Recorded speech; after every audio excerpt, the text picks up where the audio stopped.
Hello வணக்கம். இங்கே பாருங்கள், எல்லாம் வந்து செடிகளை வந்து இந்த மழை பெய்ஞ்சதுனால வந்து காடு மாரி ஆகி போயிருக்கு பாருங்கள். எல்லாமே இப்போ ட்ரிம் பண்ணணுங்க.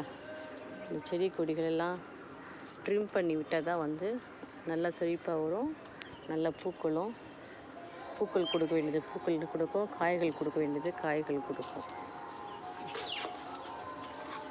ஒரு நாள் ஃபுல்லாக காலையிலேருந்து ஈவினிங் வரைக்கும் இது எல்லாமே ட்ரிம் பண்ணுறதுக்கு கரெக்டாக இருக்குங்க. எல்லாம் எடுத்து வச்சு ட்ரிம் பண்ணுறதுக்கு பாருங்கள், ஒரு ரவுண்டு எப்படி இருக்குது பாருங்கள். ஃபுல்லாக அது பாருங்கள், வழியே இல்லை, ஃபுல்லாக அடிச்சுக்கிச்சு.